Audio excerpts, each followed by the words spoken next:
नमस्कार, प्रणाम। मैं आप सबका अपना दोस्त विशु राय स्वागत करता हूं विश्व वारदात तक के एक और नए एपिसोड में। कहानी शुरू करें उससे पहले अगर आप लोग चैनल पर नए हैं तो चैनल को सब्सक्राइब करें, लाइक करें, शेयर करें, अपना प्यार सपोर्ट दें। कहानी के अंत में जो भी दोस्त हमारे कमेंट करते हैं उनका नाम लिया जाता है। एक व्यक्ति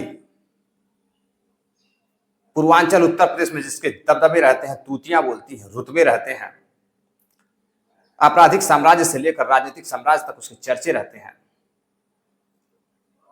जिसका नाम अमरमणि त्रिपाठी है। पूर्वांचल का बादशाह, पूर्वांचल का आपराधिक छवि का,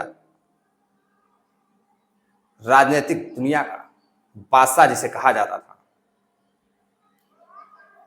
अमरमणि त्रिपाठी काफी चर्चे थे। जिस किसी की भी सरकार बनती, चाहे सपा की हो, बसपा की हो, भाजपा की हो, उसमें उनको अहम रोल मिलता था, अहम हिस्सेदारी होती थी, यानी कि मंत्री पद मिलता था। अमरमणि त्रिपाठी एक बार जेल से भी चुनाव जीत गए थे। महाराजगंज के उन्नाव सीट से वह कई बार विधायक रहे। जेल से चुनाव जीत जाते हैं, काफी उनकी चर्चाएं होती हैं।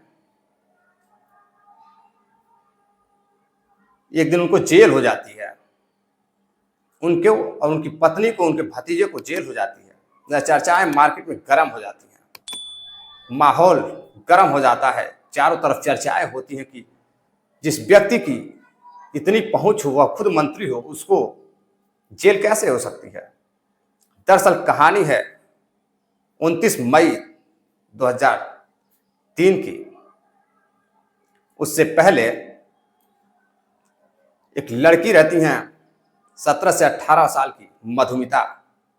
वह कवित्री रहती हैं, वीर रस की कवित्री मधुमिता। अपनी वाणी से अपने शब्दों को बड़े बड़े कवियों को परास्त कर देती थी।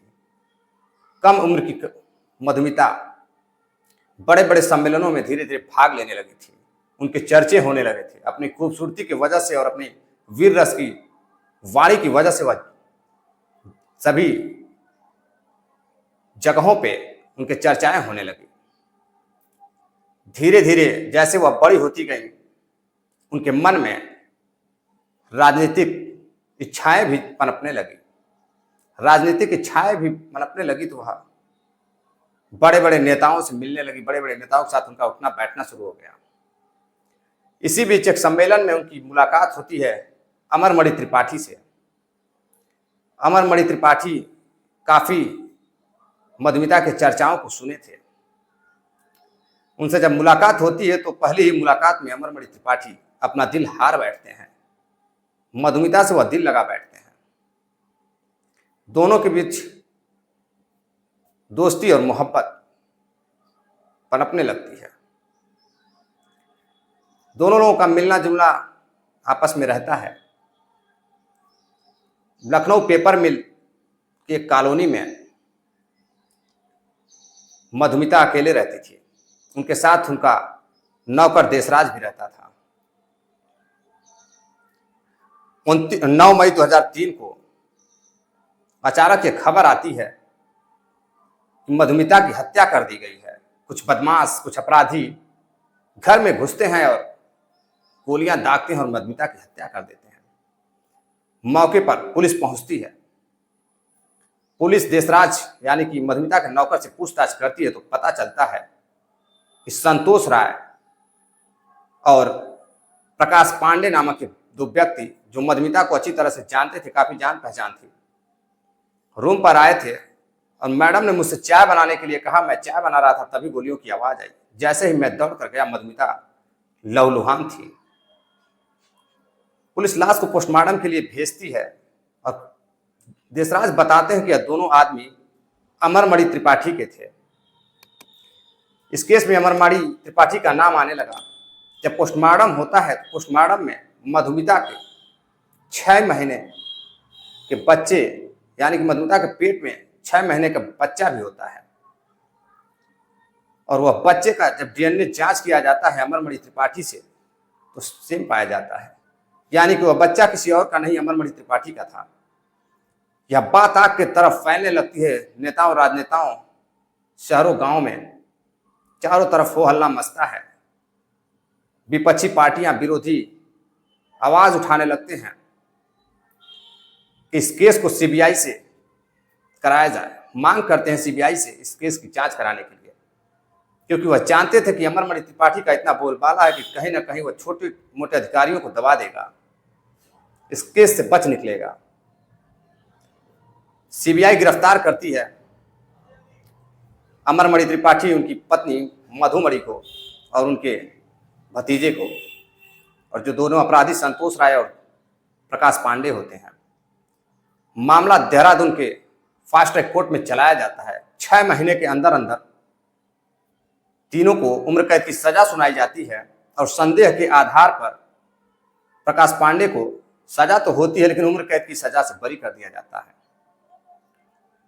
फिर नैनीताल हाई कोर्ट में यह केस चलता है और उसमें देशराज पांडे को भी, प्रकाश पांडे को भी उम्र कैद की सजा हो जाती है।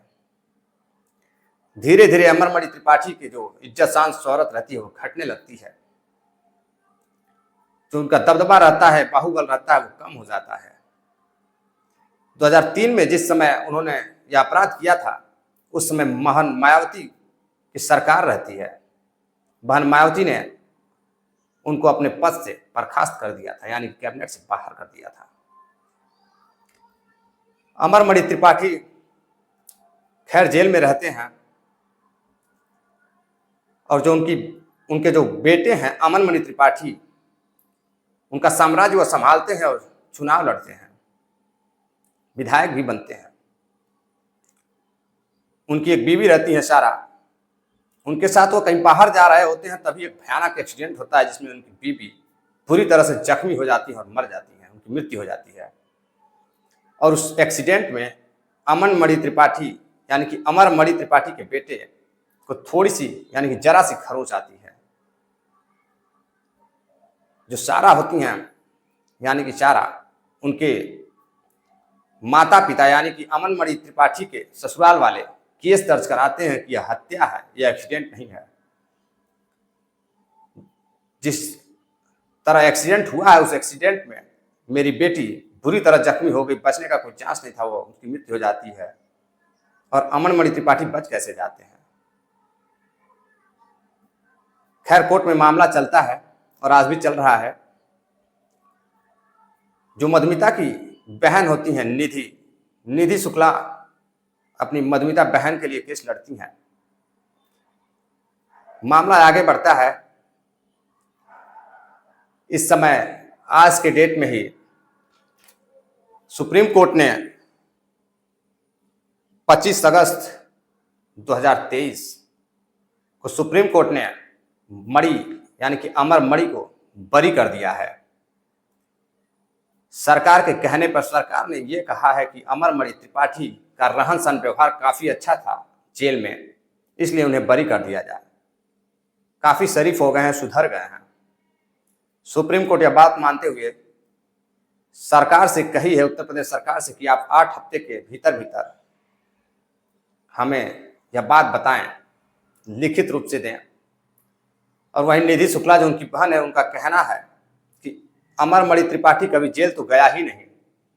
2012 से 2023 तक वह बीआरडी मेडिकल कॉलेज गोरखपुर में एडमिट रहा और उसके बगल में जो वीवीआईपी होटल है उसी में वह रहता था। जब उसने सजा काटी नहीं तो उम्र कैसे हुआ, बरी कैसे हो गया? आज मीडिया से वो बातचीत करते हुए काफी निराश नजर आई और अपनी बहन के लिए न्याय की भीख मांग रही थी। उन्होंने कहा कि मुझे सुप्रीम कोर्ट पर भरोसा है कि सुप्रीम कोर्ट मेरे साथ न्याय करेगी। अगर सुप्रीम कोर्ट अमरमणि त्रिपाठी को बरी करती है तो कहीं ना कहीं अमरमणि त्रिपाठी की पहुंच इतनी है कि वह मेरी हत्या करा देगा। इसलिए सुप्रीम कोर्ट अमरमणि त्रिपाठी को बरी ना करे। खैर निधि शुक्ला लगी हुई हैं अपनी बहन के न्याय के लिए और अमरमणि त्रिपाठी को कोर्ट ने रिहा कर दिया है। क्या है इस कहानी पर आपकी राय, इस घटना पर आपकी राय कमेंट बॉक्स में जरूर बताइएगा। राजनीति से लगाए आपराधिक दुनिया की छवि, ऐसे लोग विधायक और सांसद बन रहे हैं। खैर, इस पर क्या है आपकी राय, कमेंट करिएगा। इस कहानी, इस घटनाक्रम को सुनाने का मकसद किसी को परेशान करना, किसी को हैरान करना नहीं है, बल्कि आपको जागरूक करना है। चलते चलते कुछ साथियों ने कमेंट किया है, जिसमें प्रिया सिंह है जालंधर पंजाब से, देहरादून से अभिषेक भाई हैं,